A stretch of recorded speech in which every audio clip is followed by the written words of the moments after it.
Suami kepergok check-in di hotel dengan pelakor. Saat aku minta cerai suami malah bilang, ngapain cerai, kita kan nikahnya palsu. Saat itu aku baru tahu kalau pernikahan kami hanya sandiwaranya dan kubalas tanpa ampun. Halo Bunda, semoga Bunda semuanya dalam keadaan sehat dan bahagia ya. Saya doakan yang sudah subscribe semoga rezekinya lancar ya. Selamat menonton. Hari itu, langit Jakarta terlihat begitu kelabu. Seakan mencerminkan kegelisahan yang tiba-tiba menyergap relung hatiku. Aku, Dinda, baru saja menyelesaikan shift kerjaku sebagai manajer pemasaran di sebuah perusahaan multinasional. Tubuhku lelah, tapi pikiran masih terus berputar memikirkan suamiku, Hilman, yang belakangan semakin sering pulang larut dengan alasan meeting klien. Sambil menyeruput teh hangat di sofa apartemen kami, jemariku tanpa sadar membuka aplikasi pesan di ponsel. Tiba-tiba, sebuah notifikasi dari nomor tak dikenal muncul. Awalnya kupikir itu spam atau promo biasa, tapi begitu kubuka, seluruh tubuhku seakan membeku. Sebuah foto. Jelas sekali itu wajah suamiku, Mas Hilman, dengan setelan jas abu-abu yang kukenali betul. Jas yang kubelikan untuk ulang tahunnya bulan lalu. Ia sedang berdiri di depan resepsionis sebuah hotel mewah, dan di sampingnya, Nisa. Wanita itu, Nisa, Direktur Marketing PT Sentosa Group yang selalu membuat naluriku berteriak setiap melihatnya. Gadis itu selalu tersenyum manis di depanku, tapi matanya menyimpan sesuatu yang membuatku tak nyaman. Dan sekarang, di foto itu, mereka berdua terlihat begitu akrab. Nisa memegang lengan Hilman dengan gemulai, sementara suamiku tersenyum lebar, senyum yang dulu hanya untukku. Aku menatap foto itu berulang kali, berharap ini hanya salah lihat. Mungkin itu bukan Hilman? Mungkin itu hanya orang yang mirip? Tapi cincin kawin di jarinya, jam tangan yang kupilih sendiri, bahkan cara dia berdiri yang sedikit condong ke kiri, semuanya terlalu familiar. Ini pasti dia. Jantungku berdegup kencang, tangan gemetar memegang ponsel. Siapa yang mengirim ini? Dan mengapa? Apakah ada orang yang ingin menyakitiku? Atau, jangan-jangan ini peringatan? Kubuang jauh-jauh kemungkinan buruk. Mas Hilman pasti punya alasan. Bisikku pada diri sendiri. Mungkin ada pertemuan bisnis dadakan? Tapi kalau meeting, kenapa harus di hotel? Dan kenapa harus berdua dengan Nisa? Tanpa pikir panjang, kukirim pesan ke nomor itu. Siapa ini? Apa maksudmu mengirim foto ini? Tidak ada balasan. Aku mencoba menelepon. Nomor tidak aktif. Perutku mual. Kepalaku pusing. Haruskah aku konfrontasi Hilman? Tapi jika ini hanya kesalahpahaman, aku akan terlihat seperti istri posesif yang tak percaya pada suaminya sendiri. Tapi, jika ini benar, dengan napas berat, kuputuskan satu hal. Aku harus tahu kebenarannya. Aku akan pergi ke hotel itu besok. Jika memang tidak ada apa-apa, aku akan minta maaf padanya. Tapi jika air mata mulai menetes. Malam itu, untuk pertama kalinya dalam pernikahan kami, aku tidur sendirian di sofa. Pagi itu, sinar matahari menyelinap melalui tirai kamar, menyapu lembut wajahku yang masih sembab akibat air mata semalam. Aku terbangun dengan kepala berat dan jantung yang masih berdegup tak karuan. Foto itu, gambar Hilman dan Nisa di hotel, masih terpampang jelas dalam ingatanku, seolah membakar setiap sudut pikiranku. Haruskah aku benar-benar pergi ke sana? Sebagian diriku ingin mengubur semua ini, berpura-pura tak pernah melihat pesan itu. Tapi bagian lain, naluri yang lebih dalam, berteriak bahwa aku harus tahu kebenaran. Aku tidak bisa terus hidup dalam kebohongan. Dengan langkah gontai, kuambil ponsel dan membuka kembali foto itu. Kuperbesar gambar, mencoba mencari petunjuk di baliknya. Latar belakangnya jelas, The Lavender Hotel. Salah satu hotel mewah di kawasan Sudirman. Aku tahu tempat itu. Hilman pernah mengajakku makan malam di restoran mereka beberapa bulan lalu. Kalau meeting bisnis, kenapa harus di hotel yang sama? Tanpa berpikir panjang, kuambil tas kecilku, mengisinya dengan dompet, ponsel, dan sedikit makeup untuk menutupi lingkaran hitam di bawah mataku. Aku tidak ingin terlihat seperti orang yang kalah sebelum perang dimulai. Sesampainya di lobi The Lavender Hotel, aroma parfum mewah dan bunga segar langsung menyambutku. Suasana mewah dan elegan di sekitarku justru membuatku semakin tidak nyaman. Ini bukan tempatku. Dengan hati berdebar, aku mendekati resepsionis. Maaf, Mbak. Saya mau tanya, apakah ada tamu atas nama Hilman Ramadan di sini? Tanyaku, berusaha terdengar tenang. Resepsionis itu, seorang wanita muda dengan riasan sempurna, mengangkat alisnya. Maaf, Bu. Kami tidak bisa memberikan informasi tamu seperti itu. Aku menghela napas. Tentu saja. Tiba-tiba, dari arah belakangku, terdengar suara tawa yang sangat familiar. Suara yang selama ini membuat jantungku berdebar-debar. Bukan karena cinta, tapi karena pengkhianatan. Hilman. Dan di sampingnya, Nisa. Mereka berdua baru saja turun dari lift, lengkap dengan tas kecil di tangan Nisa. Hilman mengenakan kemeja putih yang kusetrika kemarin, sementara Nisa memakai dress hitam ketat yang membuatnya terlihat semakin cantik. Dunia seakan berhenti. Mas? Suaraku keluar seperti bisikan, tapi cukup keras untuk membuat mereka berdua menoleh. Wajah Hilman berubah pucat. Dedinda, kamu ngapain di sini? Nisa, di sampingnya, malah tersenyum. Senyum yang penuh kemenangan. Istri kamu ternyata stalker ya, Mas? Candanya, sambil memandangku dari ujung kepala hingga kaki. Aku merasa seperti ditampar. Kamu bawa dia ke sini untuk apa, Hilman? Tanyaku, suaraku mulai gemetar. Hilman menghela napas, seperti orang yang kesal karena diusik. Dinda, ini bukan tempat yang tepat. Jawab aku. Atau aku minta cerai sekarang juga. Teriakku, tanpa sadar sudah menarik perhatian orang-orang di sekitar. Hilman memandangiku dengan tatapan dingin. Tatapan yang tidak pernah kulihat sebelumnya. Ya sudah, kalau kamu mau tahu, aku nggak perlu bohong lagi.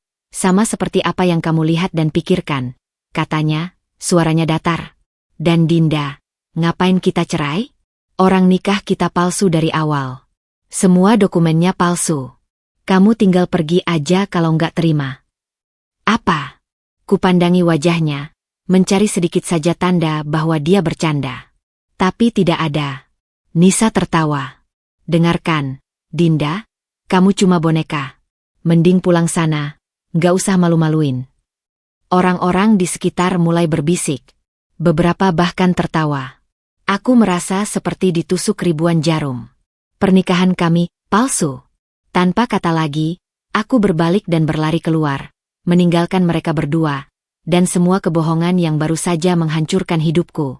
Air mataku jatuh deras, tapi tekadku mengeras. Ini belum berakhir. Hujan turun dengan derasnya ketika aku tiba kembali di apartemen yang dulu kupanggil rumah. Air yang mengalir di kaca jendela seolah mencerminkan air mata yang tak henti mengalir di pipiku. Tubuhku gemetar, bukan karena kedinginan, tapi karena kenyataan pahit yang baru saja kuhadapi. Pernikahan kami palsu. Kalimat itu terus bergema di kepalaku, menusuk-nusuk seperti pisau yang dihunus berkali-kali. Aku merogoh tas kecilku dengan gemetar, mengeluarkan dompet dan mencari-cari fotokopi buku nikah yang selalu kubawa. Selama ini, aku menyimpannya dengan bangga, sebagai bukti cinta kami yang sah di mata hukum dan agama. Tapi sekarang, dengan napas tersengal, kuperhatikan setiap detail di buku nikah itu. Cap, tanda tangan, stempel, semuanya terlihat sempurna. Bagaimana mungkin ini palsu? Tanpa berpikir panjang, kuambil ponsel dan menghubungi Bibi Rina, sepupu ayahku yang bekerja di catatan sipil. Dinda? Ada apa? Nak? Suaramu parau sekali. Bibi, potongku, suaraku serak. Aku perlu bantuan Bibi. Bisakah Bibi mengecek status pernikahanku dengan Hilman Ramadan di database catatan sipil? Ada jeda panjang di seberang sana. Dinda, kenapa tiba-tiba? Tolong, Bibi. Ini penting. Setelah meyakinkannya bahwa ini darurat, Bibi Rina akhirnya setuju. Aku menunggu dengan jantung berdebar kencang. Jemariku tak henti mengetuk-ngetuk lengan sofa. 15 menit kemudian, telepon berdering. Dinda. Suara Bibi Rina terdengar berat. Aku sudah cek. Tidak ada catatan pernikahan atas nama Dinda Ayu Lestari dan Hilman Ramadan di sistem kami. Dunia seakan runtuh. Tapi aku punya buku nikahnya. Bibi. Capnya. Segelnya. Itu bisa dipalsukan, sayang. Suaranya penuh iba. Aku sudah cek berdasarkan nik kalian berdua. Tidak ada. Pernikahan kalian tidak tercatat secara resmi. Telepon terjatuh dari tanganku. Aku tertipu. Dengan langkah gontai, ku berjalan ke lemari kabinet di ruang kerja Hilman, tempat dia biasa menyimpan dokumen-dokumen penting. Dengan gemetar, ku cari map bertuliskan, pernikahan. Kosong. Tidak mungkin. Ku bongkar setiap lemari, setiap laci. Tidak ada satupun dokumen asli. Bahkan surat-surat tanah yang dulu dia bilang atas nama kami berdua, ternyata hanya atas namanya sendiri. Tiba-tiba, mataku menangkap sebuah flash disk tersembunyi di balik tumpukan dokumen. Dengan jantung berdebar, kuhubungkan ke laptopku. Dan di sana, file-file PDF berisi template surat nikah palsu. Rincian pembayaran kepada oknum petugas palsu. Bahkan, percakapan Hilman dengan Nisa tentang rencana mereka. Nisa, jadi gimana? Udah selesai urusan sama si Dinda. Hilman, tenang aja. Nikahannya udah aku atur biar kelihatan resmi. Dia nggak akan tahu. Nisa, hahaha, dasar si Dinda polos. Jadi kapan kita bisa jalan bareng tanpa dia ngeliatin? Hilman, sabar. Nanti juga dia bakal minggat sendiri kalau udah ngerasa nggak dianggap. Setiap kata seperti cambuk yang menyayat hati. Aku menatap layar laptop dengan pandangan kosong. Selama 2 tahun ini, aku hidup dalam kebohongan. Dikurung dalam sangkar cinta palsu. Dijadikan boneka dalam permainan mereka. Tiba-tiba, teleponku bergetar. Pesan dari nomor tak dikenal. Lagi. Masih nggak percaya? Coba tanya keluarganya. Mereka semua tahu. Dingin. Seluruh tubuhku dingin. Keluarga Hilman tahu. Artinya, selama ini, mereka semua tertawa di belakangku. Air mata panas kembali mengalir. Tapi kali ini, di balik rasa sakit, ada sesuatu yang lain. Kemarahan. Aku mengatupkan tangan dengan kuku yang nyaris menancap di telapak. Hilman. Nisa. Kalian akan menyesal telah mempermainkanku. Matahari sudah tinggi ketika aku membuka mataku. Tubuhku terasa berat seperti ditindih batu besar. Semalam aku tertidur di lantai ruang kerja Hilman, dikelilingi oleh dokumen-dokumen yang kucerai-beraikan dalam keputusasaanku. Flash disk berisi bukti pengkhianatan itu masih menancap di laptop, seolah menatapku dengan tatapan hina. Dasar si Dinda polos. Kalimat Nisa itu terus bergema di kepalaku, menusuk-nusuk seperti pisau yang diputar-putar dalam luka. Dengan gemetar, kuambil ponselku yang sudah penuh dengan notifikasi, panggilan tak terjawab dari ibuku, pesan dari teman-teman kantor yang menanyakan keadaanku, dan notifikasi media sosial. Jempolku membuka aplikasi Instagram tanpa kusadari. Dan di sana, di bagian trending, ada postingan Nisa yang baru diunggah 3 jam lalu. Foto dirinya dan Hilman sedang makan malam di restoran mewah. Captionnya, "When the universe conspires to bring two souls together." Hati merah 12 set new beginnings. Tangan kananku menutup mulut yang nyaris menjerit. Bagian bawah postingan itu sudah dipenuhi komentar-komentar. Wah, finally kalian official ya. Pasangan perfect. Cocok banget sih. Nisa dapat jodohnya CEO ganteng. Dinda mana nih? WKWKWK. Dan yang paling menyakitkan, komentar dari sepupu Hilman yang aku kenal baik. Akhirnya, udah lama nunggu kalian berdua jadian. Semoga langgeng ya. Jadi mereka semua tahu. Mereka semua menertawakanku. Dengan napas tersengal, kubuka kolom pencarian dan mengetik namaku sendiri. Hasilnya membuat perutku mual. Puluhan meme dan cuitan yang menjadikanku bahan olok-olok. Dinda masih ngira dia istri sahahaha. Kasian si Dinda. Udah dikasih tahu nikahnya palsu masih aja ngeyel. Pelakor kok yang marah. Lu yang nikah palsu tahu. Teleponku berdering tiba-tiba. Nomor yang tidak kukenal. Hello, suaraku serak. Ini Dinda. Suara perempuan asing di seberang. Aku Rani, teman SMA Nisa. Mau kasih tahu aja. Lo tuh udah jadi bahan gosip di grup alumni kita. Lo tahu gak sih lo dijulukin apa? Dinda si istri KW. WK. Kuakhiri panggilan itu dengan jari yang gemetar. Dengan pandangan berkunang-kunang, kurai laptopku dan membuka email. Ada puluhan pesan masuk, sebagian dari rekan kerja yang mengirimkan link gosip tentangku, sebagian lagi dari klien yang membatalkan kerjasama karena tidak ingin berurusan dengan orang yang bermasalah. Tiba-tiba aku mengerti. Ini bukan sekadar perselingkuhan. Ini adalah konspirasi untuk menghancurkanku sepenuhnya. Hilman sengaja membuat pernikahan palsu agar 1. Aku jadi istri yang bisa dia permalukan saat dia bosan. 2. Aku tidak punya hak hukum atas apapun. 3. Aku menjadi bahan tertawaan saat dia memutuskan untuk bersama Nisa. Dan Nisa? Dia bukan sekadar pelakor. Dia arsitek di balik semua ini. Kubuka kembali media sosial Nisa. Di highlight story-nya, ada video pendek mereka berdua di balkon hotel, dengan latar belakang tempat tidur yang masih berantakan. Dengar nggak sih suara itu? Bisik Nisa dalam video sambil mendekatkan kamera ke arah suara shower yang sedang menyala. Abis mandi nih doi. Habis apa tadi ya? WK. Mereka sedang menikmati penderitaanku. Tiba-tiba, pesan masuk dari nomor Hilman. Dinda, kamu masih di apartemen? Aku mau ambil barang-barangku. Jangan ngelakuin yang aneh-aneh ya. Ingat, kamu nggak punya hak apa-apa di situ. Aku menatap pesan itu lama. Kemudian mataku tertuju pada flash disk berisi bukti-bukti pengkhianatan mereka. Tidak, Hilman. Kamu salah besar. Aku mungkin boneka dalam permainanmu. Tapi boneka bisa berubah jadi algojo. Dengan tekad yang mengeras, kuambil laptop dan mulai mengumpulkan semua bukti. Screenshot percakapan, rekaman suara dari CCTV apartemen yang kebetulan merekam pembicaraan mereka, bahkan transaksi transfer uang untuk memalsukan dokumen. Game baru saja dimulai. Suara bel pintu yang nyaring memecah kesunyian apartemen. Kaki-kakiku terasa seperti dijejali beton ketika berjalan mendekati pintu. Melalui lubang pengintai, kulihat sosok Mami Laras, Ibu Hilman, berdiri dengan raut wajah dingin yang tak pernah kulihat selama ini.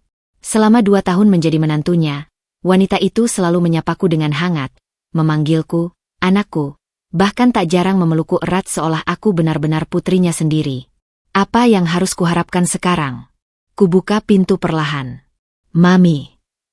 Dinda, sambutnya datar, tanpa senyum. Matanya yang biasanya berbinar penuh kasih sekarang terlihat tajam seperti belati. Boleh aku masuk? Tanpa menunggu jawabanku, ia sudah melangkah masuk. Matanya menyapu ruangan yang masih berantakan sejak aku membongkar semua dokumen Hilman.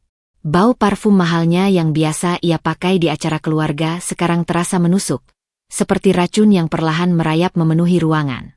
Aku dengar kamu sudah tahu, ujarnya sambil duduk di sofa tanpa diundang. Tas Hermesnya diletakkan dengan anggun di sampingnya. Tahu apa, Mami?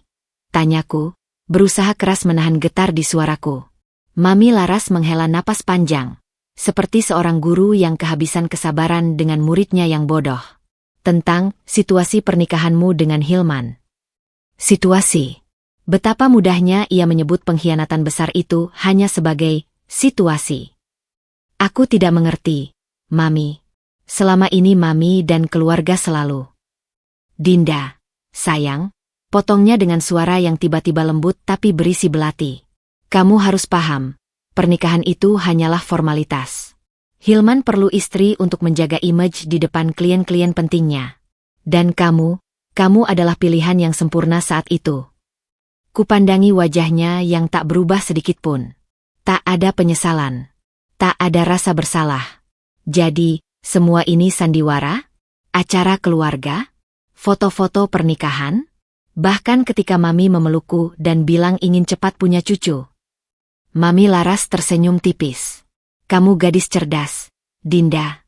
Seharusnya kamu sudah bisa menebak. Lihatlah dirimu. Keluarga biasa, karir biasa. Kamu pikir keluarga kami akan menerimamu sebagai menantu sungguhan. Setiap katanya seperti pukulan beruntun. Tapi, kenapa tidak bilang sejak awal? Dan kehilangan aktor utama dalam sandiwara kami. Ia tertawa kecil. Hilman butuh istri yang belia fable. Yang bisa mencintainya sungguhan agar perannya sempurna. Tiba-tiba, semua puzzle mulai tersusun. Acara keluarga di mana mereka selalu memujiku sebagai menantu ideal. Pujian Mami Laras tentang betapa aku berbeda dari perempuan lain. Bahkan nasihat-nasihatnya tentang cara menjadi istri yang baik. Semua itu hanyalah skrip dalam drama besar mereka. Dan Nisa? Tanyaku, suaraku serak. Wajah Mami Laras berubah cerah. Ah, Nisa. Gadis itu memang luar biasa. Ayahnya pemilik PT Sentosa Group. Kamu tahu sendiri, bisnis kami sedang merintis kerja sama besar dengan mereka. Jantungku berhenti berdetak sesaat. Jadi ini semua tentang uang. Selama setahun terakhir, Hilman sudah menjalin hubungan serius dengan Nisa. Lanjutnya sambil merapikan sarung tangan kulitnya. Kami hanya menunggu waktu yang tepat untuk mengakhiri sandiwara ini. Dengan gerakan anggun, ia mengambil kopernya dan mengeluarkan sebuah amplop coklat. Ini untukmu. Kompensasi atas waktumu selama ini. Kupandangi amplop itu. Tebal, pasti berisi uang tunai dalam jumlah besar. Kami harap kamu bisa pergi dengan tenang. Ucapnya sambil berdiri. Tak perlu ada drama. Lagi pula, apa yang bisa kamu lakukan? Semua dokumen itu palsu. Ingat. Di matanya yang dingin, aku membaca tantangan terselubung. Cobalah melawan kami. Ketika pintu tertutup di belakangnya, aku tetap terduduk kaku. Amplop itu masih tergeletak di meja, seperti makhluk hidup yang mengejekku. Tiba-tiba, teleponku berdering. Nomor tak dikenal lagi. Halo, Dinda. Suara laki-laki paruh baya yang asing. Ini Bapak Haryanto, ayah Nisa. Aku dengar kamu masih belum terima keadaan. Aku diam, terlalu terkejut untuk bicara. Lihat, nak, aku mengerti perasaanmu. Tapi bisnis adalah bisnis. Keluarga Hilman dan kami sudah merencanakan ini lama. Kamu hanya batu loncatan kecil. Suaranya ramah, seperti sedang menasihati anak sendiri.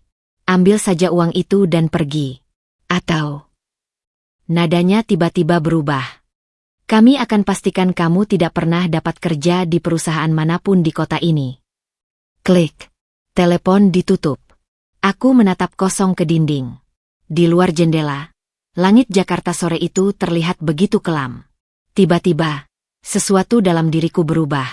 Air mataku sudah kering. Rasa sakit berubah menjadi sesuatu yang lain. Kemarahan. Mereka pikir aku akan menyerah begitu saja? Mereka kira dengan uang mereka bisa membungkamku? Mereka sangka aku tidak punya senjata? Dengan gerakan mantap, kuambil amplop itu, dan merobeknya menjadi dua. Perang baru saja dimulai. Kantor polisi terlihat lebih besar dan menakutkan dari yang kubayangkan.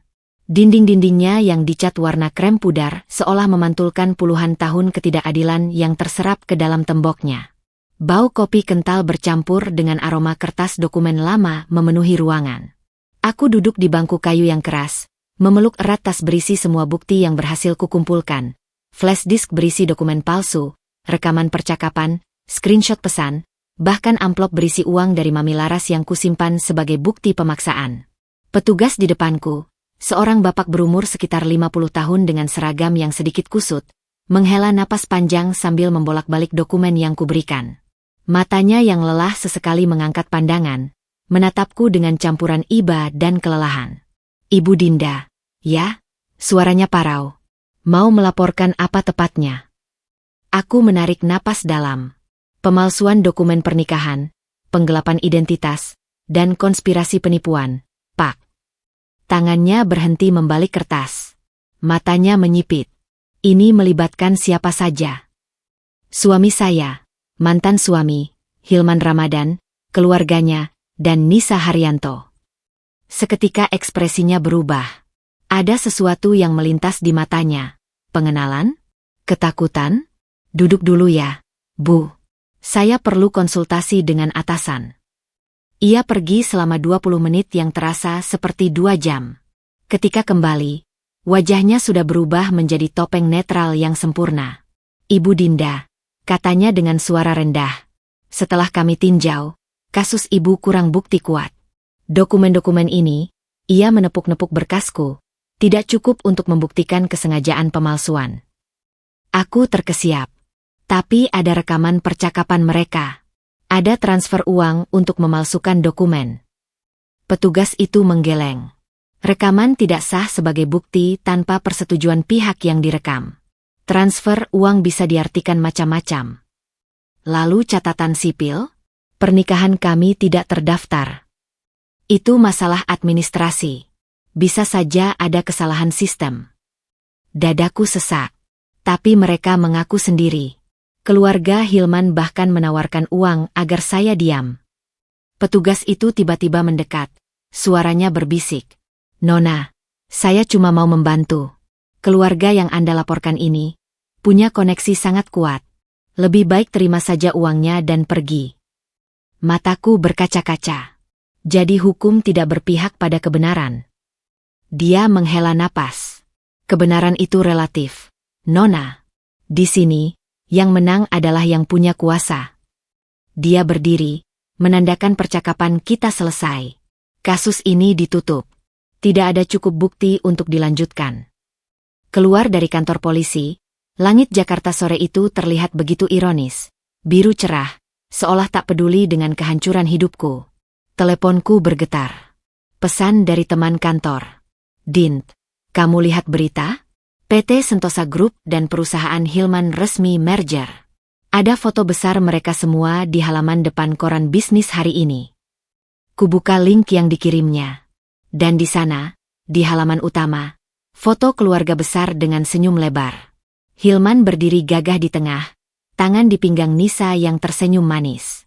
Di belakang mereka, Mami Laras dan Pak Haryanto berjabat tangan penuh kemenangan. Captionnya, kolaborasi dua dinasti bisnis, merger PT Sentosa dan Ramadan Group dikukuhkan dengan ikatan keluarga. Jari-jariku gemetar. Mereka tidak hanya lolos dari hukuman, mereka bahkan merayakan kejahatan mereka. Tiba-tiba, sebuah mobil hitam berhenti di depanku. Jendela terbuka, memperlihatkan wajah pengacara keluarga Hilman yang sering kulihat di acara-acara mereka. Bu Dinda, ucapnya dingin.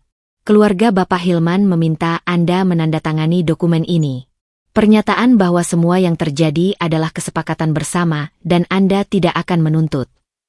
Ia mengeluarkan selembar kertas dan pulpen emas. Kalau tidak, lanjutnya sambil mengeluarkan amplop lain. Ini foto-foto tidak sedap dari masa lalu Anda yang bisa kami sebarkan. Kupandangi isi amplop itu. Foto-foto diriku saat pesta kampus dulu yang diambil dari sudut yang menjurus. Tidak ada yang aneh, tapi bisa dengan mudah dipelintir menjadi skandal. Dunia terasa berputar. Mereka sudah menyiapkan segalanya. Dengan tangan gemetar, kuambil pulpen itu. Tapi tiba-tiba, tidak. Kuremas dokumen itu dan melemparkannya ke dalam mobil. Beritahu mereka, perang belum berakhir. Kutolehkan badan dan berjalan pergi, meninggalkan si pengacara yang ternganga. Di kejauhan, awan hitam mulai mengumpul. Jika hukum tidak bisa menghukum mereka, aku akan temukan cara lain. 3 minggu setelah kegagalanku di kantor polisi, hidupku berubah menjadi rutinitas yang hampa. Bangun pagi, mengirim lamaran kerja ke berbagai perusahaan, yang selalu ditolak, menghindari media sosial yang penuh dengan kebahagiaan palsu Hilman dan Nisa, lalu tidur dengan air mata yang sudah tak lagi keluar. Apartemen yang dulu kami tinggali bersama sekarang terasa seperti penjara. Setiap sudutnya mengingatkanku pada kebohongan yang pernah kupercaya. Hingga suatu sore, ketika aku sedang menatap kosong keluar jendela sambil memegang segelas teh yang sudah dingin, ponselku tiba-tiba berdering. Nomor tak dikenal lagi. Dinda? Ini Sally, temanmu dulu di divisi marketing PT Sentosa. Suara perempuan di seberang terdengar berbisik, seolah takut ketahuan. Kamu harus lihat ini. Aku kirim link ke WhatsApp kamu. Sebelum sempat kutanya lebih lanjut, telepon sudah terputus. Beberapa detik kemudian, sebuah link grup chat internal perusahaan muncul di layar ponselku. Judul, viral, bos baru kita lagi hot-hotnya di Hotel Bintang 5. Jantungku berdegup kencang saat jemariku mengeklik link tersebut. Dan di sana, sebuah video berdurasi 2 menit yang jelas-jelas memperlihatkan Nisa sedang berciuman mesra dengan seorang pria di lift hotel mewah, bukan Hilman. Tapi seorang pria lebih tua dengan wajah yang tak asing. Direktur Utama Kompetitor Utama PT Sentosa Group. Nisa, kapan kamu putus dengan si Hilman itu? Tanya pria itu dalam video sambil meremas pantat Nisa. Sun, sayang. Aku cuma butuh dia sampai merger selesai. Jawab Nisa dengan suara mendesah. Dia pikir aku cinta padanya? Hah, ayahku saja bilang dia cuma alat. Video itu diakhiri dengan mereka masuk ke sebuah kamar hotel. Pintu menutup perlahan. Aku menatap layar ponselku, tak percaya dengan apa yang baru saja kusaksikan. Nisa telah berselingkuh, dan itu terekam dengan jelas. Tak sampai 1 jam kemudian, seluruh jagat maya sudah gempar. Video itu, yang entah bagaimana bocor dari grup internal, telah menyebar seperti virus. Tagar Nisa Haryanto menjadi trending topik di Twitter. Komentar-komentar pedas membanjiri media sosialnya yang biasanya penuh dengan gaya hidup mewah dan foto-foto sempurna bersama Hilman. Jadi selama ini yang nikah palsu siapa? Dinda mana? Minta maaf sama dia. PT Sentosa merger pakai nilep ya? WKWKWK. Teleponku berdering lagi. Kali ini dari nomor yang selama ini kuhafal di luar kepala. Hilman. Dinda. Suaranya parau. Sangat berbeda dengan nada percaya diri yang biasa ia pakai. Kamu sudah lihat. Lihat apa, Mas? Balasku dingin, sengaja berpura-pura tidak tahu. Tentang Nisa. Suaranya pecah. Dia berselingkuh. Dengan orang yang selama ini jadi kompetitor kami. Di suaranya, aku bisa mendengar kehancuran. Keangkuhannya yang biasa sudah lenyap, digantikan oleh getar luka seorang pria yang baru saja dikhianati. Dan Dinda, aku. Ia terdiam lama. Aku salah. Aku tidak tertarik dengan penyesalanmu, Hilman. Potongku, suaraku lebih tegas dari yang kukira. Nikmati saja buah dari pilihanmu. Kuakhiri panggilan itu, lalu mematikan ponselku. Di luar jendela, hujan mulai turun. Seperti membasuh segala kepalsuan yang selama ini menyelimuti hidupku. Malam itu, media sosial semakin ramai dengan perkembangan baru. 1. Nisa dipecat dari posisi Direktur Marketing PT Sentosa Group. Ayahnya sendiri yang mengumumkan keputusan tersebut. 2. Proyek merger dengan perusahaan Hilman ditunda indefinitely. Saham kedua perusahaan anjlok. 3. Video-video lama Nisa menghina Dinda tersebar luas, membuat publik semakin memihakku.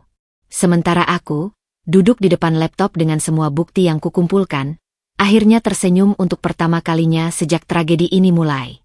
Karma tidak pernah lupa alamat. Ia hanya menunggu waktu yang tepat untuk mengetuk pintu. Hujan deras mengguyur Jakarta sepanjang malam, menciptakan genangan-genangan air yang memantulkan lampu kota seperti pecahan kaca. Aku duduk di balkon apartemen, menyeruput teh chamomile yang masih mengepul, sambil menatap layar laptop yang menampilkan berita-berita terkini tentang keruntuhan hubungan Hilman dan Nisa. Setiap headline seperti puisi balas dendam yang tertulis sendiri. Skandal video panas gagalkan merger PT Sentosa Pramadan Group. Nisa Haryanto dicoret dari jabatan direktur. Ayah, saya kecewa berat. Hilman Ramadan menghilang dari publik pasca pengkhianatan pasangan. Teleponku bergetar. Kali ini dari Reza, pengacara muda yang mulai membantuku setelah kasus pengabaian laporanku di kepolisian. Dinda, kamu lihat berita terbaru? Suaranya bersemangat. Hilman baru saja dipecat dari jabatan CEO-nya sendiri. Keluarganya memutuskan untuk menunjuk adiknya sebagai pengganti sementara. Aku mengerutkan kening. Apa alasannya? Secara resmi, karena kondisi kesehatan. Tapi sumber internal bilang ini hukuman karena sudah mempermalukan keluarga dengan skandal ini. Reza menurunkan suaranya. Ada satu lagi. Nisa kabur ke Singapura. Tanpa pamit, bahkan tanpa memberitahu Hilman. Aku menutup mata sebentar, mencerna informasi ini. Nisa telah melarikan diri setelah menghancurkan hidupku, merusak reputasi Hilman, dan mengacaukan bisnis keluarganya sendiri. Dia memilih untuk lari. Dan Hilman, tanyaku perlahan. Menurut informanku, dia seperti orang linglung. Sudah 3 hari tidak keluar dari penthouse-nya, membatalkan semua meeting, bahkan tidak menjawab telepon keluarganya. Bayangan Hilman, Pria yang dulu selalu tampil sempurna dengan setelan jas bermerek dan senyum percaya diri, kini terpuruk dalam kesendirian, muncul di kepalaku. Seharusnya aku merasa puas. Tapi yang kurasakan justru hampa. Keesokan harinya, ketika aku sedang memilah-milah dokumen untuk kasus hukumku, bel pintu berbunyi. Melalui monitor security, kulihat sosok yang tak kukenal akan datang, Hilman. Dia terlihat seperti bayangan dirinya yang dulu. Mata merah bengkak, baju kemejanya kusut, rambut acak-acakan seperti belum disisir berhari-hari. Tanpa riasan wajahnya yang biasa, dia terlihat 10 tahun lebih tua. Aku membuka pintu dengan hati berdebar. Dinda, suaranya serak, seperti orang yang sudah menangis terlalu lama. Aku tidak tahu kemana lagi harus pergi. Dia berdiri terhuyung-huyung, bau alkohol menyengat dari napasnya. Untuk pertama kalinya dalam hidupku, aku melihat Hilman, pria yang selalu sempurna di mataku, dalam keadaan begitu hancur. Masuk, kataku pendek, membukakan pintu lebih lebar. Dia tersandung masuk, lalu tiba-tiba jatuh berlutut di hadapanku. Tangannya mencengkeram ujung celanaku seperti orang tenggelam mencengkeram jerami. Dinda, aku salah. Aku bodoh. Suaranya pecah. Nisa, dia pergi. Dia bahkan tidak bilang apa-apa. Hanya meninggalkan pesan singkat bahwa semuanya hanya sandiwara. Mataku menyipit. Ironi, persis seperti yang dia lakukan padaku. Dia bilang, aku hanya alat untuk mendekati ayahnya. Lanjut Hilman, air mata mengalir deras di pipinya yang kini kurus. Dia bahkan tidak mencintaiku. Ruangan terasa sunyi beberapa saat. Hanya terdengar isakan Hilman yang semakin keras. Aku menarik napas dalam. Dan sekarang kamu datang ke sini mengharapkan apa, Hilman? Simpati? Aku yang harus memelukmu dan bilang, sudah tidak apa-apa? Dia mengangkat wajahnya, mata penuh penyesalan. Aku hanya ingin kamu tahu bahwa aku menyesal. Aku sadar sekarang, hanya kamu yang benar-benar mencintaiku. Kalimat itu seperti petir di siang bolong. Betapa egoisnya dia, bahkan dalam kehancurannya, dia masih berpikir tentang dirinya sendiri. Hilman, kataku perlahan, memastikan setiap kata tertancap dalam. Aku tidak mencintaimu lagi. Yang kualami dulu bukan cinta, itu ilusi. Dan penyesalanmu sekarang bukan karena kamu sadar telah menyakitiku, tapi karena kamu yang terluka. Wajahnya berubah pucat. Kamu datang ke sini bukan untuk meminta maaf, tapi mencari pelipur lara.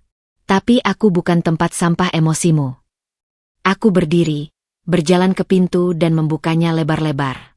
Pergilah. Hadapi konsekuensi dari pilihanmu sendiri. Dia terdiam lama, lalu perlahan berdiri. Di matanya, aku melihat kilatan emosi, penyesalan, kemarahan, ketakutan, berganti-ganti seperti lampu disco. Sekarang kamu tahu bagaimana rasanya, tambahku sebelum menutup pintu. Menjadi boneka dalam permainan orang lain. Ketika pintu terkunci, aku bersandar di baliknya, merasakan getaran di seluruh tubuhku. Ini bukan kemenangan. Ini hanya keadilan kecil di dunia yang tidak adil. Di luar, hujan mulai turun lagi, seperti mencuci bersih sisa-sisa kepalsuan yang masih menempel. Hari ini, karma telah menyelesaikan tugasnya untuk Hilman. Dan besok, aku akan melanjutkan perjuanganku. 2 minggu setelah kejadian itu, Jakarta diguncang skandal finansial besar-besaran. Aku sedang berada di kedai kopi favoritku, tempat yang kini menjadi kantor sementaraku, ketika Reza menyeret kursinya mendekat dengan wajah berseri-seri. Kamu lihat berita pagi ini? Tanyanya sambil menggeser tablet ke hadapanku. Layar itu menampilkan headline, Ramadan Group terancam bangkrut, saham anjlok 65%, investor mengejar penarikan dana. Foto di bawahnya menunjukkan gedung megah perusahaan Hilman dengan kerumunan orang berwajah marah di depannya. Para investor yang menuntut keadilan. Rinciannya lebih mengerikan. Lanjut Reza dengan suara rendah. Setelah merger dengan PT Sentosa gagal, ternyata terbongkar bahwa selama ini laporan keuangan Ramadan Group dipenuhi manipulasi. Mereka mencatat proyek fiktif, markup nilai aset, bahkan menggunakan dana investor untuk gaya hidup mewah keluarga. Jari-jariku mengepal tanpa sadar. Jadi selama ini, kekayaan Hilman dibangun di atas kebohongan. Yang lebih parah, bisik Reza. Ternyata Nisa dan ayahnya sudah tahu tentang ini. Itu alasan sebenarnya mereka kabur, sebelum bom waktu ini meledak. Aku menutup mata, mencerna semua informasi ini.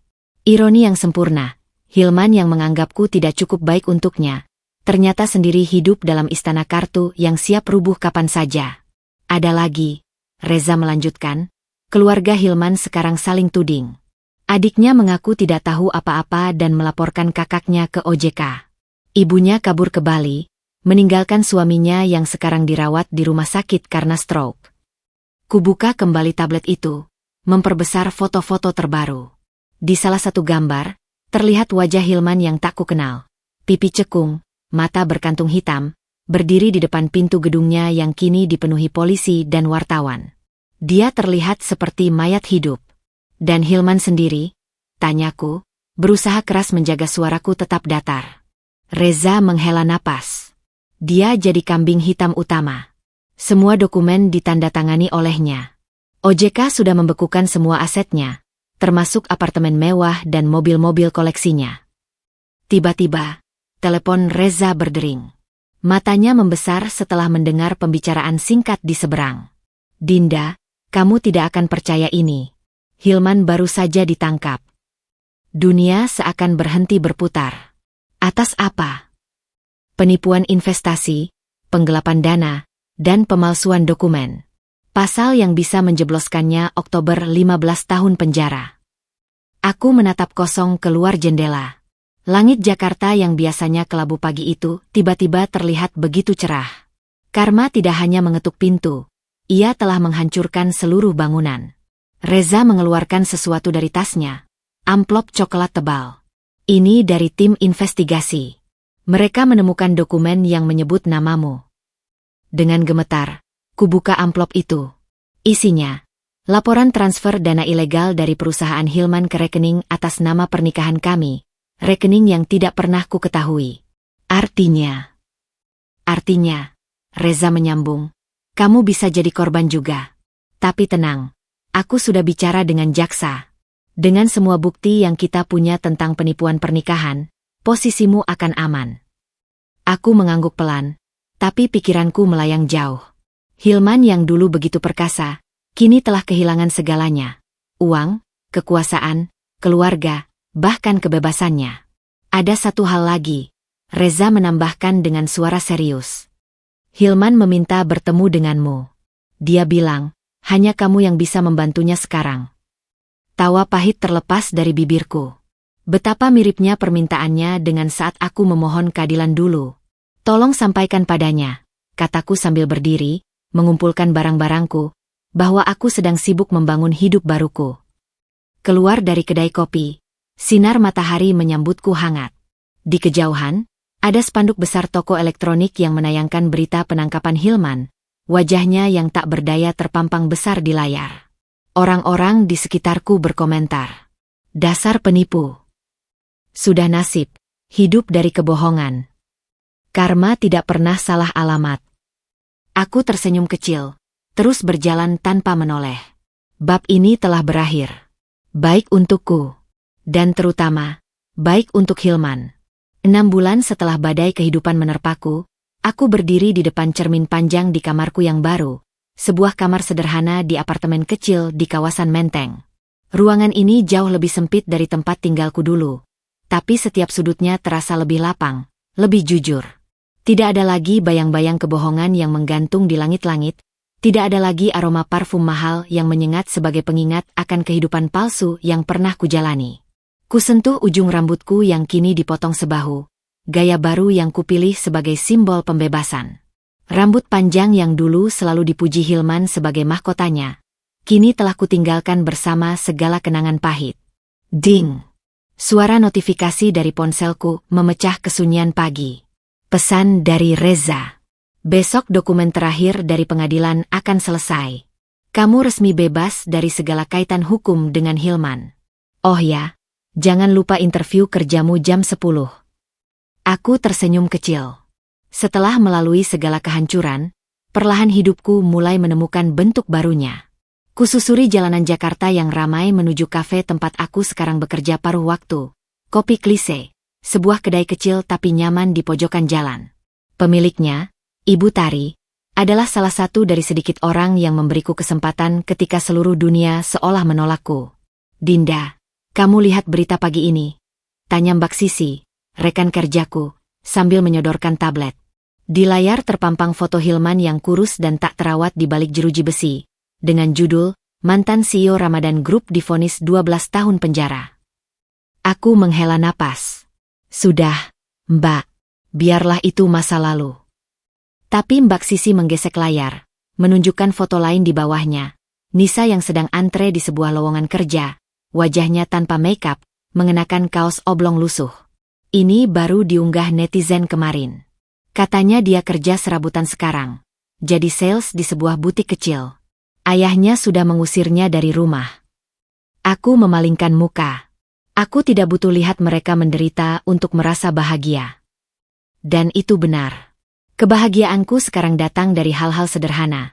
Aroma kopi pagi yang kuracik sendiri, tawa pelanggan setia yang memuji kue-kue buatanku, bahkan dari sepatu kets butut yang kini selalu menemani langkahku, tanpa perlu khawatir dicela karena tidak sesuai standar keluarga.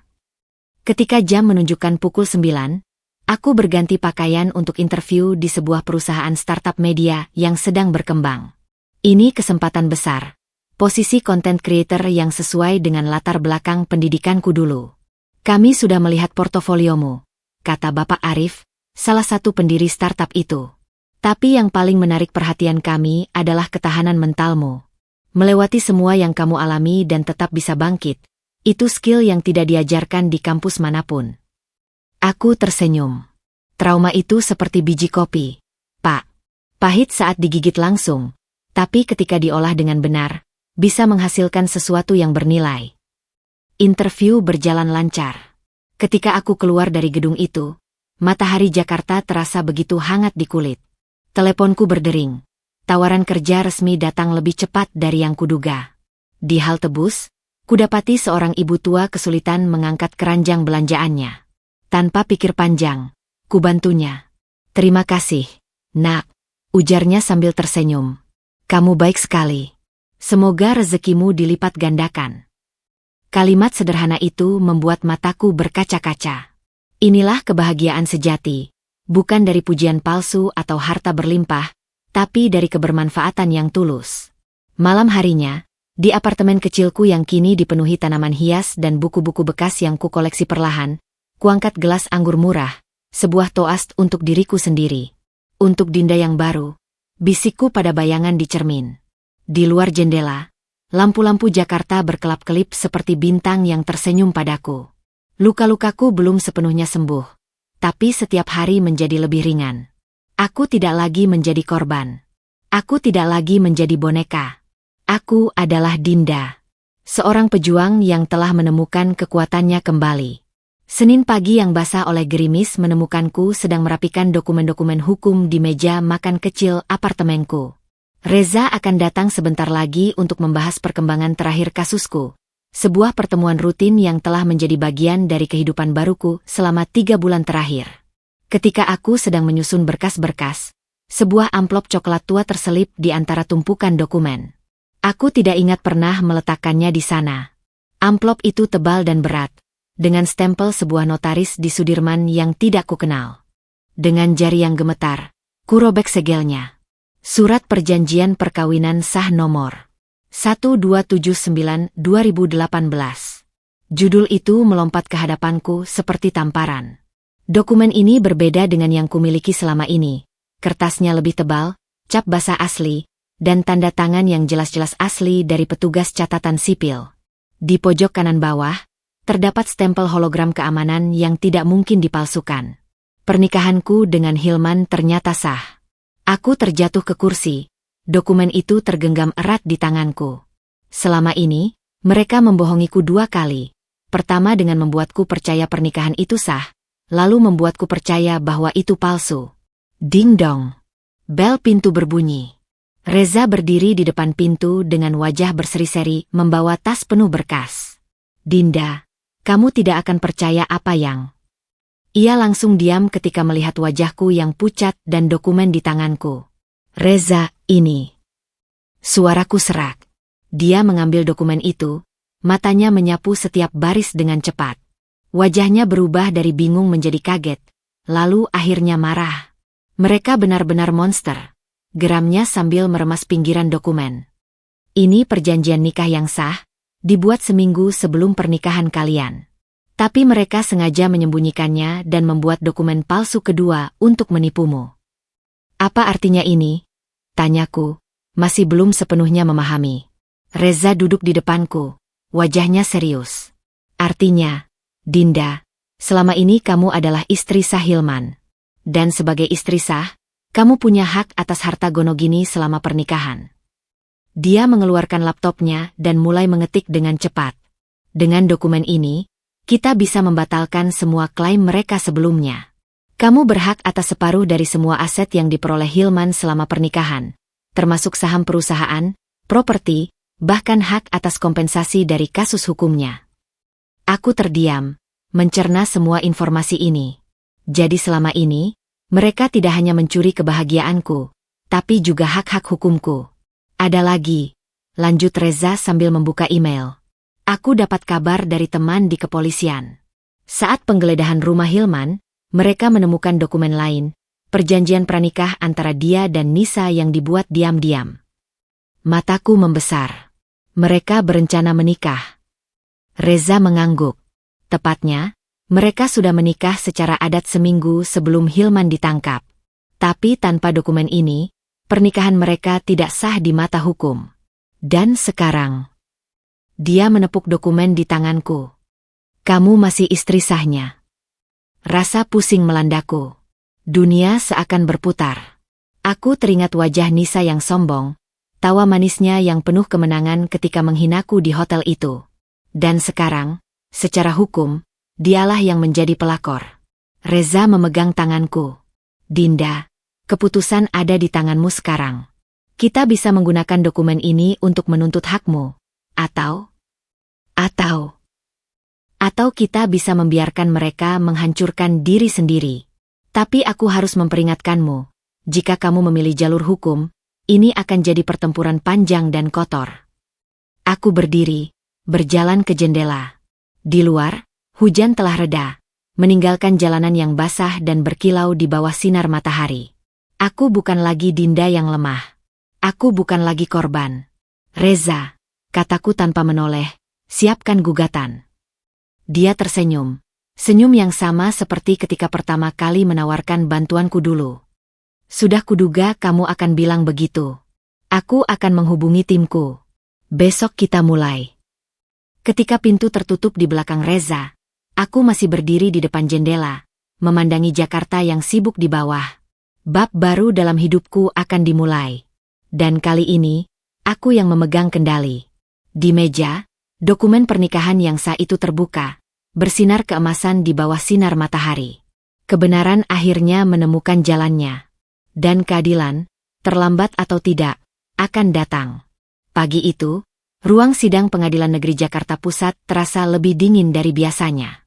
Aku duduk di bangku penggugat dengan Reza di sampingku, mengenakan blazer biru tua yang sengaja kupilih untuk menutupi tangan yang gemetar.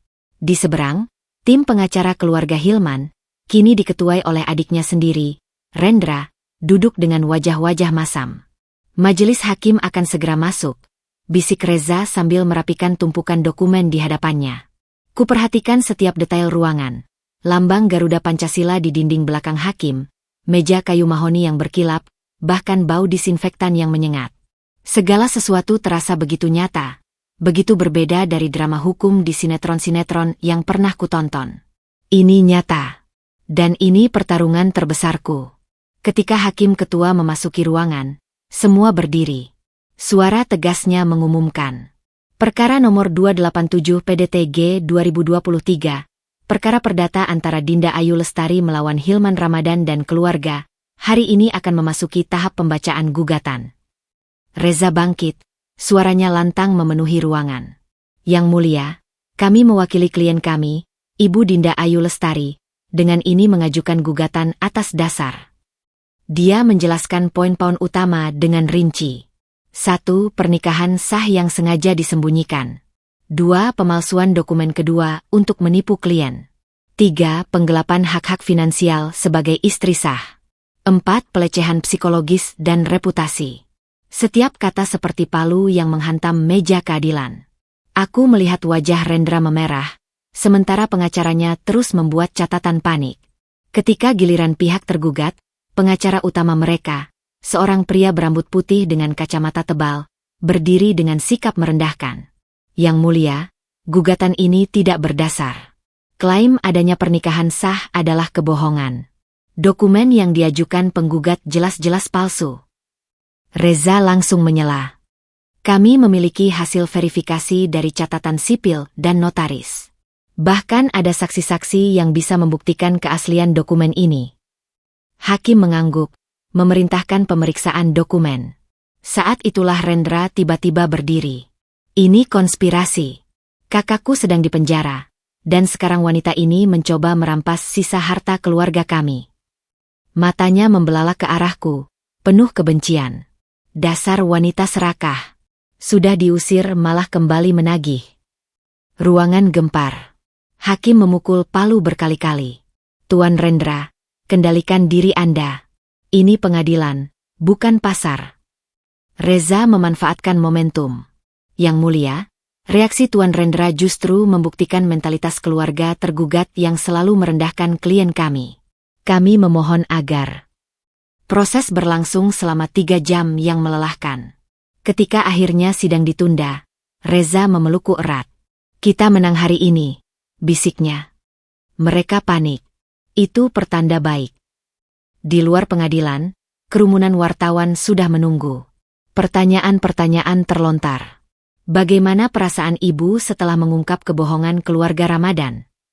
Apa komentar ibu tentang tuduhan Rendra? Benarkah ibu menuntut separuh kekayaan Hilman? Aku mengambil mic dari salah satu reporter. Saya hanya menuntut apa yang menjadi hak saya secara hukum dan moral. Bukan tentang uang, tapi tentang keadilan. Tentang mengembalikan harga diri seorang wanita yang dengan sengaja dihinakan. Suaraku tidak gemetar. Mataku tidak berkedip. Aku sudah bukan korban lagi. Aku adalah pejuang. Malam harinya, acara berita di televisi nasional membahas kasusku.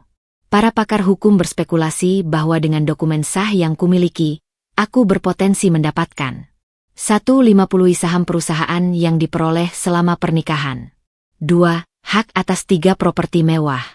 3. Ganti rugi imaterial atas penderitaan psikologis. Teleponku berderet-deret. Teman lama yang tiba-tiba ingat padaku, media yang ingin wawancara eksklusif, bahkan tawaran buku dan film. Tapi satu pesan yang paling kutunggu datang larut malam, dari Reza. Besok kita dapat kabar baik. Sumberku di kepolisian bilang, Nisa baru saja pulang dari Singapura. Dia panik dan mau bersaksi untuk kita, dengan imbalan perlindungan hukum. Aku tersenyum di kegelapan. Roda keadilan mungkin berputar pelan. Tapi ia tidak pernah berhenti. Di luar jendela, bulan purnama bersinar terang, seperti senyum kecil dari semesta. Pagi itu, udara di kedai kopi tempatku bekerja terasa lebih berat dari biasanya. Aku sedang menyiapkan espresso untuk pelanggan tetap ketika bel pintu berbunyi. Tanpa perlu menoleh, aku tahu siapa yang baru saja masuk. Getaran di udara dan aroma parfum mahal yang sudah terlalu familiar memberitahuku sebelum mataku sempat melihat. Nisa. Dia berdiri di dekat pintu, mengenakan kacamata hitam besar dan syal yang menutupi separuh wajahnya. Tapi tak ada yang bisa menyembunyikan posturnya yang dulu selalu tegak angkuh. Kini sedikit membungkuk seperti orang yang kehilangan arah. Kopi hitam, tanpa gula, bisiknya ketika sampai di kaunter, masih enggan menatapku langsung. Aku mengangguk pelan, sengaja membuatnya menunggu lebih lama dari biasanya. Ketika akhirnya kuletakkan cangkir di hadapannya, dia tiba-tiba meraih pergelangan tanganku. Dinda, kita perlu bicara. Suaranya parau, jauh dari nada tinggi bercampur cempreng yang dulu selalu dia gunakan untuk mengejekku. Kupandangi wajahnya di balik kacamata, tanpa make-up, lingkaran hitam tebal di bawah mata, dan garis-garis halus di sudut bibir yang dulu selalu melengkung sinis. Waktu 6 bulan telah mengubahnya menjadi bayangan diri sendiri. Ada ruang belakang, kataku pendek. Begitu pintu tertutup, Nisa langsung melepas kacamatanya. Matanya bengkak dan merah, jelas baru menangis. Aku tahu kau membenciku, mulutnya gemetar. Tapi, aku perlu bantuanmu. Dia mengeluarkan ponselnya dan memperlihatkan screenshot pesan dari Rendra. Kalau kau berani bersaksi untuk Dinda, keluarga kami akan pastikan ayahmu bangkrut total. Pilih dengan bijak. Aku menyilangkan tangan. Dan kenapa aku harus membantumu? Setelah semua yang kau lakukan. Nisa menunduk, jemarinya mencengkeram erat cangkir kopi. Karena aku sekarang mengerti bagaimana rasanya. Suaranya pecah. Hilman membohongiku juga. Dia bilang pernikahannya denganmu tidak sah. Dia janji akan menikahiku segera setelah merger. Dia mengeluarkan dokumen dari tasnya, surat nikah siri antara dia dan Hilman yang ternyata tidak memiliki kekuatan hukum. Aku tertipu, Dinda. Sama sepertimu. Ruangan terasa sesak. Aku melihat air mata jatuh ke cangkir kopinya, menciptakan riak kecil di permukaan hitam. Aku tidak punya uang lagi, lanjutnya. Ayahku marah dan mengusirku setelah skandal video itu. Semua temanku, mereka menjauhiku. Aku menarik napas dalam. Ironi hidup kadang terlalu pahit untuk ditelan.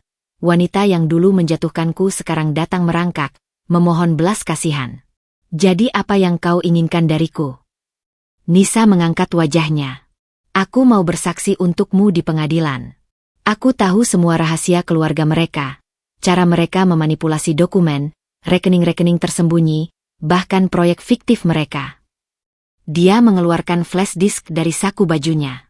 Semua ada di sini. Bukti yang bahkan polisi tidak punya. Aku memandanginya lama. Dan imbalannya. Perlindungan hukum. Aku takut Rendra akan membunuhku kalau tahu aku membocorkan ini semua. Mata Nisa yang dulu penuh kesombongan kini dipenuhi ketakutan murni. Aku teringat masa-masa ketika aku adalah orang yang ketakutan. Ketika dunia seolah runtuh dan tak ada tempat berpijak. Baik, akhirnya kuucapkan. Tapi ada syaratnya. Nisa mengangguk cepat, seperti orang tenggelam yang berpegangan pada jerami. Pertama, kau harus mengakui semua kebohonganmu tentangku di media sosial. Kedua, kau akan bekerja sama sepenuhnya dengan pengacaraku tanpa syarat. Dia terlihat ingin protes. Tapi akhirnya mengangguk lagi. Aku setuju. Ketika Nisa pergi, dengan bahu yang lebih membungkuk dari ketika datang, aku berdiri lama di pintu belakang kedai, memandangi flash disk di tanganku. Kebenaran memang aneh. Musuh terbesarmu bisa menjadi sekutumu yang tak terduga. Reza datang tak lama kemudian. Ketika ku ceritakan pertemuanku dengan Nisa, matanya bersinar. Ini bisa menjadi titik balik kasus kita, Dinda. Dengan bukti dari dalam, kita bisa menghancurkan pertahanan mereka sepenuhnya. Aku mengangguk, tapi pikiran melayang ke masa lalu. Ketika Nisa tertawa melihat kehancuranku, ketika dia dengan bangga memamerkan hubungan terlarangnya dengan Hilman. Dunia memang berputar. Dan sekarang, giliranku untuk berdiri di atas. Malam itu, sebelum tidur, kubuka media sosial Nisa. Ada postingan terbaru. Sebuah pernyataan panjang berisi pengakuan semua kebohongannya, permintaan maaf, dan dukungan penuh untuk perjuanganku. Komentar-komentar netizen berdatangan. Nisa dapat karma. Dari pelakor jadi pengikut setia Dinda hahaha. Inilah yang namanya hukum alam. Aku mematikan ponselku. Ini bukan tentang balas dendam. Ini tentang keadilan yang akhirnya menemukan jalannya. Dan besok, bab baru akan dimulai. Hari persidangan yang dinanti-nanti tiba dengan langit Jakarta yang begitu biru, seolah alam semesta sendiri sedang tersenyum melihat keadilan yang akan ditegakkan. Ruang sidang Pengadilan Negeri Jakarta Pusat dipenuhi wartawan dan pengamat hukum yang berdesakan, bahkan beberapa stasiun TV menayangkan langsung proses persidangan ini. Aku masuk dengan didampingi Reza, mengenakan blazer putih yang membuatku merasa seperti versi terkuat dari diriku sendiri. Di seberang ruangan, Rendra dan tim pengacaranya terlihat gelisah. Wajahnya pucat, matanya berkantung hitam, dan jarinya tak henti mengetuk-ngetuk meja dengan gugup. Majelis hakim akan segera masuk, pengawal sidang mengumumkan. Ketika hakim ketua dan 2 anggota majelis sudah duduk, proses segera dimulai. Kita akan mendengarkan kesaksian dari Nisa Haryanto hari ini, ujar hakim dengan suara berat. Pintu belakang ruang sidang terbuka, dan Nisa masuk dengan langkah tegap meski wajahnya masih menampakkan bekas ketakutan. Dia mengenakan busana sederhana, kemeja putih dan rok hitam, jauh dari gaya glamor yang biasa dipakainya dulu. Ketika dia bersumpah untuk mengatakan yang sebenarnya, aku melihat tangannya gemetar memegang Al-Quran. Nama saya Nisa Haryanto. Saya pernah menjalin hubungan dengan Hilman Ramadan selama 1,5 tahun terakhir. Suaranya perlahan menguat saat dia mulai menceritakan segalanya. 1. Rencana keluarga mereka untuk menikahkan Hilman dengannya demi merger bisnis. 2. Bagaimana mereka sengaja menyembunyikan pernikahan sah Hilman dengan Dinda. 3. Pemalsuan dokumen-dokumen perusahaan untuk mengalihkan aset. 4. Rekening-rekening gelap keluarga di beberapa bank luar negeri. Ruangan senyap, hanya terdengar suara Nisa yang jelas dan derak pengetikan dari para wartawan. Dan ini, Nisa mengeluarkan flash disk dari sakunya, berisi bukti transfer dana ilegal, percakapan WhatsApp antara keluarga Hilman tentang rencana mereka, serta laporan keuangan palsu yang dibuat oleh Rendra sendiri. Rendra tiba-tiba melompat dari kursinya. Dasar lonte. Kau dibayar si Dint. Tuan Rendra. Hakim membentak sambil memukul palu berkali-kali. Saya peringatkan untuk terakhir kali. Tapi kerusakan sudah terjadi. Sikap Rendra yang meledak-ledak di depan publik dan media justru semakin menguatkan kesaksian Nisa. Reza segera bangkit. Yang mulia, berdasarkan kesaksian dan bukti-bukti baru ini, kami memohon agar 1. Semua aset yang disembunyikan dibekukan. 2. Tergugat utama, Hilman, dan keluarganya diperiksa untuk kasus pencucian uang. 3. Klien kami diberikan hak penuh sebagai istri sah. Hakim berdiskusi singkat dengan anggota majelis lainnya sebelum membuat pengumuman. Kami memutuskan untuk menerima bukti-bukti baru ini. Sidang ditunda selama 2 minggu untuk memverifikasi semua dokumen. Selama itu, semua aset tergugat dibekukan sementara. Ketika kami keluar dari ruang sidang, kerumunan wartawan langsung mengepung. Pertanyaan-pertanyaan berhamburan. Ibu Dinda, apa komentar Ibu tentang kesaksian Nisa? Apakah Ibu akan memaafkannya? Bagaimana perasaan Ibu mengetahui semua kebohongan ini? Aku mengambil mikrofon dari salah satu reporter. Saya bersyukur kebenaran mulai terungkap.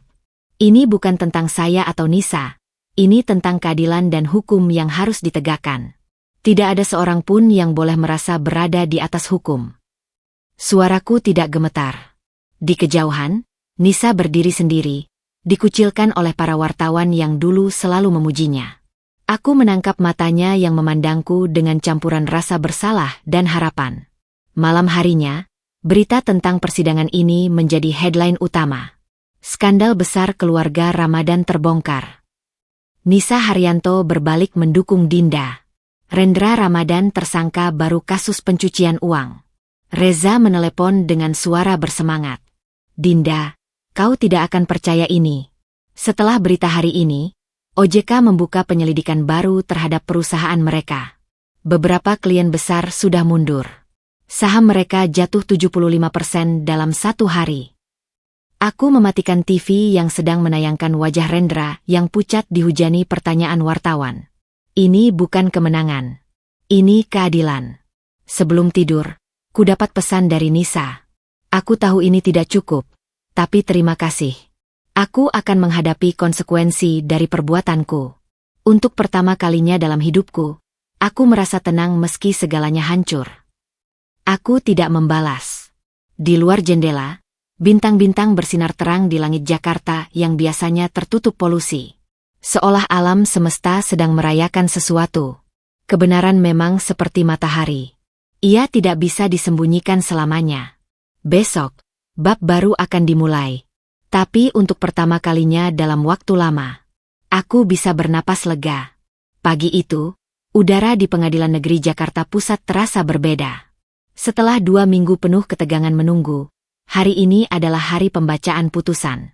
Aku berdiri di depan cermin di kamar mandi apartemenku, menatap wajahku sendiri yang kini tak lagi menyimpan bayang-bayang ketakutan. Garis-garis halus di sudut mataku bercerita tentang perjalanan panjang yang harus kutempuh, tapi ada sesuatu yang baru dalam sorot mataku, sebuah ketenangan yang lahir dari perjuangan. Reza sudah menungguku di ruang tamu dengan setelan jas abu-abu yang rapi. "Kamu siap?" tanyanya sambil menyodorkan segelas air putih. Aku mengangguk, menyesap air itu perlahan. Lebih dari siap. Perjalanan ke pengadilan terasa seperti adegan film slow motion.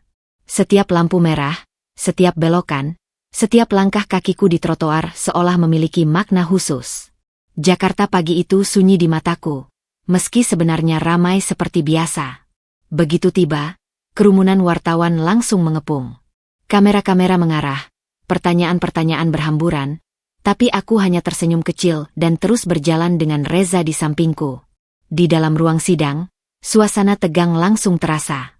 Rendra duduk di kursi tergugat dengan wajah pucat dan berkeringat, dikelilingi oleh tim pengacara yang terlihat tidak semegah dulu. Beberapa anggota keluarga Hilman hadir, tapi tidak satu pun yang berani menatapku. Ketika hakim memasuki ruangan, semua berdiri dalam hening yang menegangkan. Majelis Hakim telah memutuskan perkara nomor 287 PDTG 2023. Suara hakim bergema di ruangan yang sunyi. Detik-detik berikutnya terasa seperti diam dalam waktu. 1. Pernikahan Dinda Ayu Lestari dan Hilman Ramadan dinyatakan sah secara hukum. 2. Segala dokumen palsu yang dibuat tergugat dinyatakan tidak berlaku. 3. Penggugat berhak atas 50% harta bersama selama perkawinan. 4. Ganti rugi imaterial sebesar 5 miliar rupiah atas penderitaan psikologis. 5. Kasus pemalsuan dokumen akan dilimpahkan ke jalur pidana. Rendra menjerit sesuatu, tapi suaranya tenggelam dalam gemuruh ruangan yang tiba-tiba riuh. Beberapa wartawan langsung berlari keluar untuk menyiarkan berita ini. Reza memelukku erat, bisikannya di telingaku. "Kita menang, Dinda. Sepenuhnya." Aku hanya bisa berdiri diam, merasakan getaran aneh di seluruh tubuhku. Ini bukan kegembiraan, bukan juga kebahagiaan, tapi sebuah kelegaan besar. Seperti gunung yang akhirnya runtuh dari pundakku setelah sekian lama. Di luar pengadilan, ketika aku berdiri di depan hutan mikrofon wartawan, mataku tanpa sengaja menangkap sosok Mami Laras, Ibu Hilman, yang tiba-tiba tampak 10 tahun lebih tua, berdiri terpisah dari kerumunan dengan mata merah bengkak. "Bu Dinda, apa komentar Anda atas kemenangan ini?" tanya seorang reporter. Aku menarik napas dalam. Ini bukan kemenangan pribadi. Ini adalah kemenangan untuk setiap perempuan yang pernah diperlakukan tidak adil. Untuk setiap korban yang dipaksa diam. Hukum mungkin lambat, tapi ia pasti akan sampai pada kebenaran. Suaraku tidak gemetar, tidak juga meninggi. Setiap kata keluar dengan tenang dan penuh keyakinan. Malam harinya, di apartemen kecilku yang sekarang terasa begitu lapang, aku duduk di balkon menatap langit Jakarta. Reza datang dengan botol anggur sederhana dan 2 gelas. "Untuk hari bersejarah," ujarnya sambil menuangkan anggur ke gelas. Kami bersulang dalam diam, ditemani gemerlap lampu kota. "Dinda, ada satu hal lagi." Reza membuka tas kerjanya. "Ini dari pengadilan." Dia mengeluarkan dokumen resmi, surat perintah pengalihan aset. Daftarnya panjang. Saham 35% di Ramadan Group. Apartemen di Sudirman Tower. Villa di Bali. Rekening bank dengan saldo yang cukup untuk hidupku 10 tahun ke depan. Aku memandangi dokumen itu lama. "Aku tidak butuh semua ini, Reza." Dia mengangguk mengerti. "Kita bisa menyumbangkan sebagian. Tapi pertimbangkan juga untuk mendirikan yayasan yang kamu bicarakan, untuk membantu korban kekerasan dalam rumah tangga dan penipuan pernikahan." Mataku berbinar pada ide itu. Mengubah penderitaanku menjadi sesuatu yang bermanfaat. Teleponku berdering. Nomor tak dikenal. Ketika kuangkat, suara yang sangat kukenal terdengar. "Dinda, ini Hilman." Suaranya serak, jauh berbeda dari nada percaya diri yang dulu selalu dia pakai. "Aku baru dengar beritanya. Aku ingin minta maaf. Sungguh." Aku memandang langit malam yang mulai dihiasi bintang-bintang. "Maafmu sudah kuterima, Hilman. Tapi itu tidak mengubah apapun. Dia terdiam lama. Aku tahu. Aku hanya ingin kamu tahu bahwa aku menyesal. Setelah menutup telepon, aku menenggak anggur di gelasku sampai habis. Bab ini benar-benar berakhir. Reza memandangku penuh tanya. Apa kamu baik-baik saja? Aku tersenyum. Senyum yang tulus untuk pertama kalinya sejak lama. Lebih dari baik-baik saja. Aku bebas. Angin malam berhembus lembut, membawa serta segala kenangan pahit untuk pergi jauh. Besok, matahari akan terbit lagi. Dan untuk pertama kalinya, aku menyambutnya sebagai Dinda yang sepenuhnya merdeka. Kabut pagi masih menyelimuti jalanan Menteng ketika aku melangkah keluar dari taksi, menatap gedung berlantai 3 yang akan menjadi kantor baruku, kantor Yayasan Sinar Baru yang resmi kudirikan 2 bulan setelah kemenangan di pengadilan.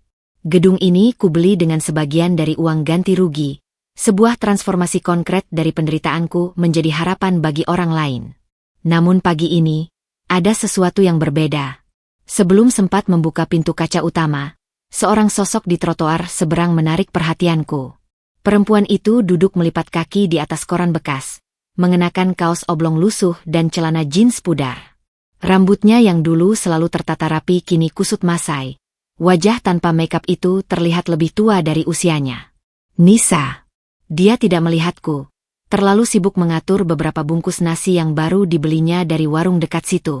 Aku berdiri diam, mengamati bagaimana jemarinya yang dulu selalu dihiasi kuku palsu mahal kini kotor dan pecah-pecah. Bu Dinda? Ada apa? Satpam baruku, Pak Joko, menghampiri. Tidak apa, Pak. Tolong siapkan ruang tamu. Ya, sepertinya kita akan dapat tamu. Dengan langkah pelan, aku menyeberang jalan. Bau tidak sedap menyergap hidungku ketika aku mendekat. Bau keringat yang tidak terurus. Bau kemiskinan yang asing bagi Nisa versi lama. Nisa. Dia mengangkat kepala dengan kaget. Matanya yang merah bengkak terbuka lebar. Dinda. Suaranya serak. Jauh dari nada tinggi bercampur cempreng yang dulu selalu dia gunakan untuk mengejekku. Kamu tunggu aku. Dia mengangguk pelan, lalu tiba-tiba menyembunyikan tangan kirinya yang memegang bungkus nasi. Tapi aku sudah melihat, tangan itu penuh luka dan memar. Aku tidak tahu lagi harus kemana. Bisiknya, suaranya getir. Ayahku benar-benar mengusirku. Teman-temanku, mereka semua menjauh. Bahkan dia menunjuk tangannya yang luka. Rendra menyuruh orangnya untuk memberiku pelajaran karena bersaksi untukmu. Jantungku berdegup kencang. Nisa yang dulu, wanita sombong yang menghancurkanku, kini hancur lebih parah dari yang pernah kualami. Masuklah, kataku sambil meraih tangannya yang dingin. Kita bicara di dalam. Ruangan yayasan masih sepi. Baru jam 7 pagi. Aku memintakan teh hangat dan sandwich untuk Nisa yang melahapnya dengan rakus seperti orang kelaparan. Aku sudah 3 hari tidak makan, ujarnya malu-malu setelah menelan sesuap besar. Dengan hati-hati, ku ceritakan tentang yayasan ini, tentang misi kami membantu korban kekerasan domestik dan penipuan, tentang program pelatihan kerja untuk perempuan yang membutuhkan. Nisa mendengarkan dengan air mata berlinang. Aku pantas dapat semua ini, Dinda. Tapi, bisakah kamu membenciku sedikit saja? Aku lebih mudah menerima kemarahanmu daripada belas kasihanmu. Aku menarik kursi mendekatinya. Aku tidak membencimu, Nisa. Tapi aku juga tidak memaafkanmu. Setidaknya belum sekarang. Yang aku tawarkan adalah kesempatan. Matanya berbinar penuh harapan. Kesempatan apa? Bekerja di yayasan ini. Membantu orang lain yang menderita seperti yang pernah kita alami. Nisa terisak. Air matanya jatuh ke piring kosong di hadapannya. Kenapa kamu membantuku? Kupandangi wajahnya yang hancur, mengingat semua rasa sakit yang pernah dia timpakan padaku.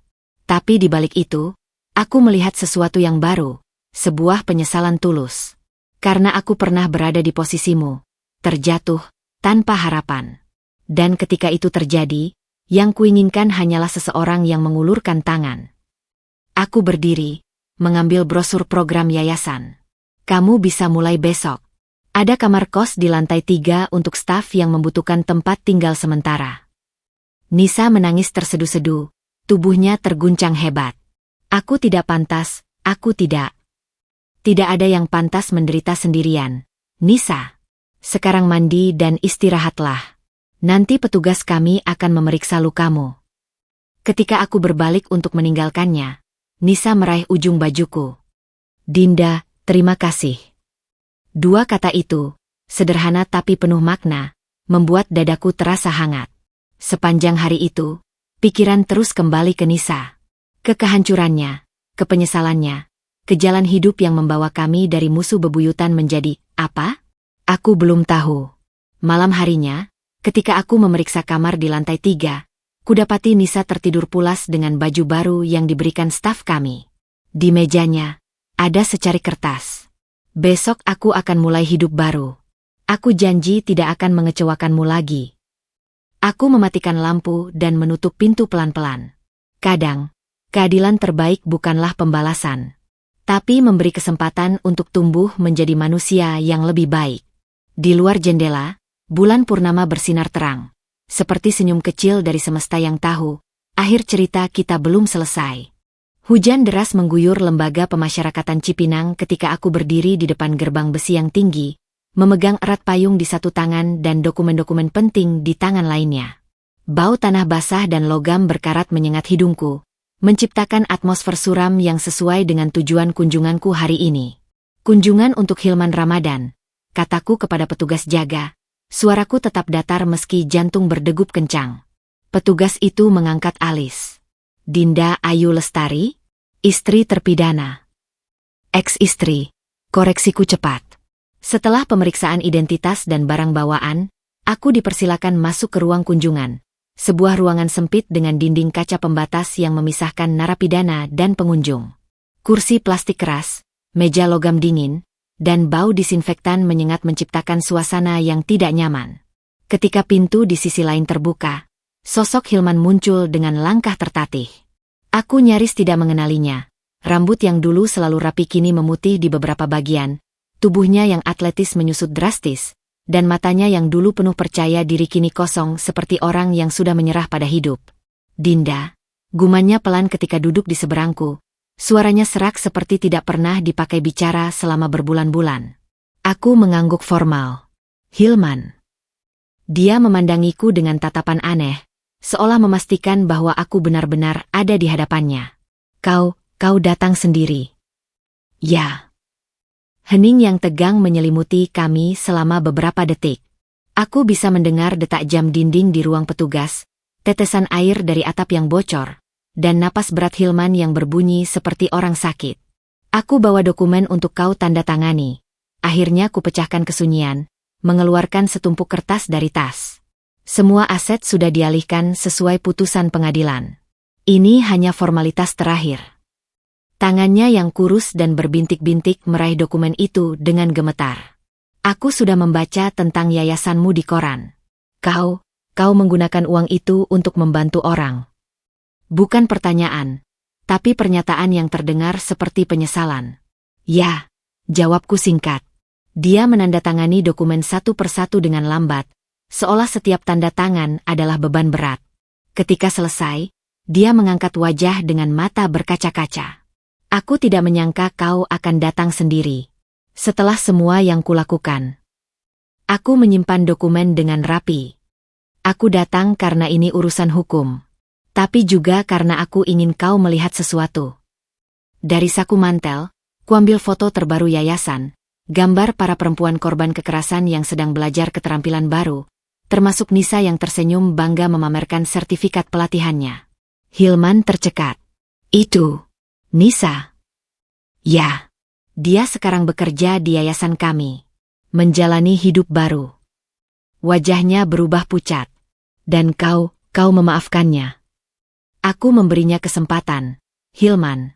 Seperti yang seharusnya kita semua dapatkan. Diam kembali menyelimuti kami, kali ini lebih dalam. Dari balik kaca, aku bisa melihat tetesan air mata jatuh di pipinya yang kini keriput. Aku kehilangan segalanya. Dinda, bisiknya pecah.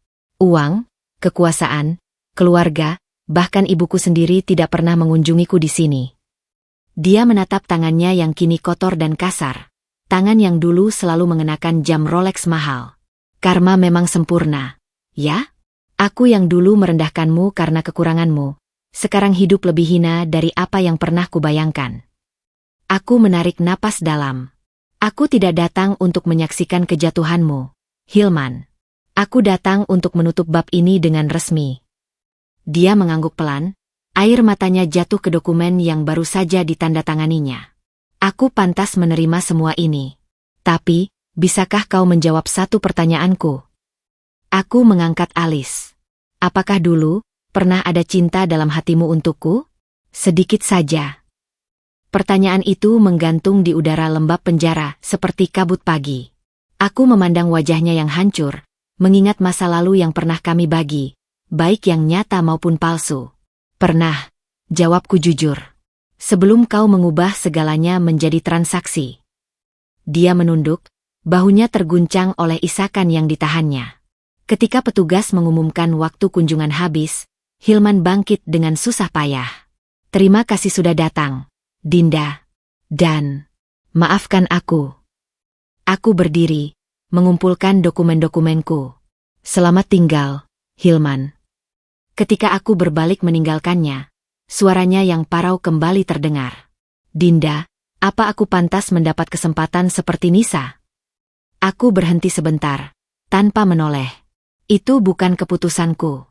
Tapi yayasan kami terbuka untuk semua orang yang benar-benar ingin berubah. Keluar dari LP Cipinang, hujan sudah reda. Langit biru mulai terlihat di antara awan-awan kelabu. Aku menarik napas dalam-dalam, merasakan beban terakhir akhirnya terlepas dari pundakku. Bab ini benar-benar berakhir. Dan hidupku yang baru saja dimulai. Di dalam taksi yang membawaku pulang, kulihat sekilas wajahku di kaca jendela. Sebuah wajah yang sudah belajar mencintai, menderita, memaafkan, dan akhirnya benar-benar bebas. Matahari pagi menyinari ruang utama Yayasan Sinar Baru dengan lembut, menciptakan pola cahaya yang menari-nari di lantai kayu yang baru saja dipel. Aku berdiri di depan jendela besar, menikmati pemandangan menteng yang mulai ramai dengan aktivitas pagi. 2 tahun sudah berlalu sejak hari itu di pengadilan, sejak kemenanganku, sejak aku memutuskan untuk mengubah seluruh hidupku. Yayasan ini telah berkembang jauh melebihi ekspektasiku. Awalnya hanya sebuah kantor kecil dengan 3 staf. Kini kami memiliki 3 lantai gedung dengan program-program untuk membantu perempuan korban kekerasan, penipuan pernikahan, dan pelecehan psikologis.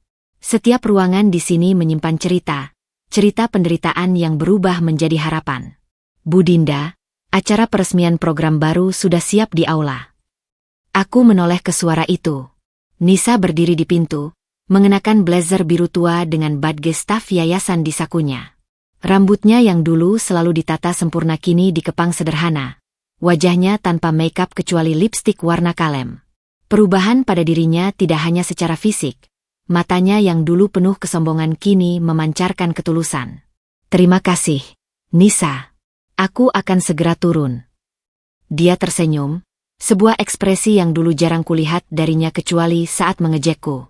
Oh, ada paket untukmu di meja resepsionis. Dari Bali. Jantungku berdegup sedikit lebih kencang. Reza sedang berada di Bali untuk konferensi hukum internasional. Selama setahun terakhir, hubungan kami telah berkembang dari sekadar teman kerja menjadi sesuatu yang lebih dalam, lebih berarti. Di aula, puluhan perempuan dengan berbagai latar belakang sudah duduk rapi. Beberapa adalah korban KDRT yang kami bantu, beberapa lagi mantan pekerja migran yang tertipu. Di depan, berdiri seorang perempuan muda dengan wajah penuh luka, seorang korban kekerasan yang baru saja kami selamatkan dari suaminya seminggu yang lalu. Selamat pagi semua, sambutku hangat. Hari ini adalah hari spesial. Program pelatihan kerja dan terapi trauma kami akan diperluas ke 3 kota lain. Ini artinya lebih banyak lagi saudari kita yang akan terbantu. Suara tepuk tangan menggema di ruangan. Mataku berlinang melihat semangat di wajah-wajah mereka. Wajah yang dulu mungkin seperti wajahku. Hancur, tak berdaya, kehilangan harapan. Setelah acara, ketika aku sedang memeriksa dokumen di kantor, Nisa masuk dengan 2 cangkir kopi. Untukmu, katanya meletakkan salah satu cangkir di mejaku. Kopi hitam, sedikit gula, seperti yang kau suka. Aku tersenyum. Kau sudah hafal. Dia duduk di depanku, wajahnya serius. Dinda, aku ingin bicara sesuatu. Tentang apa? Tentang maaf. Tentang semua yang pernah kulakukan padamu. Matanya berkaca-kaca. Aku tahu kata-kata tidak akan pernah cukup, tapi... Sudah, Nisa, potongku lembut. Kau sudah membuktikan penyesalanmu dengan tindakan. Lihatlah sekeliling. Yayasan ini tidak akan berjalan lancar tanpa bantuanmu. Kau telah menebus kesalahan dengan cara terbaik, membantu orang lain. Air mata jatuh di pipinya. Aku tidak pantas mendapat pengampunanmu. Tapi kau pantas mendapat kesempatan untuk menjadi lebih baik. Dan kau sudah membuktikannya. Teleponku berdering. Reza dari Bali. Maaf, aku harus mengangkat ini. Nisa mengangguk sambil tersenyum paham sebelum keluar ruangan. Reza. Sayang, konferensinya selesai lebih awal. Aku bisa pulang besok. Suaranya hangat seperti sinar matahari pagi. Oh ya, paketnya sudah sampai. Sudah. Isinya apa? Buka saja nanti. Dia tertawa. Tapi petunjuknya, ini tentang rencana kita bulan depan. Bulan depan, ketika Reza akan mengajakku bertemu orang tuanya di Yogyakarta. Sebuah langkah serius dalam hubungan kami. Ketika aku menutup telepon, mataku tertuju pada foto di meja. Gambar diriku bersama para staf yayasan di hari peresmian. Aku berdiri di tengah, dikelilingi oleh perempuan-perempuan kuat yang telah belajar bangkit dari keterpurukan. Di sudut foto, Nisa tersenyum tulus. 2 tahun lalu, aku adalah korban. Sekarang, aku adalah penyelamat. 2 tahun lalu, aku dipenuhi kebencian. Sekarang, aku dipenuhi tujuan.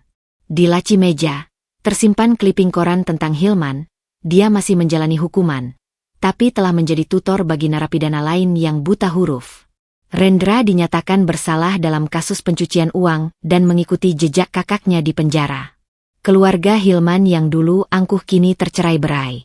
Karma telah menyelesaikan tugasnya.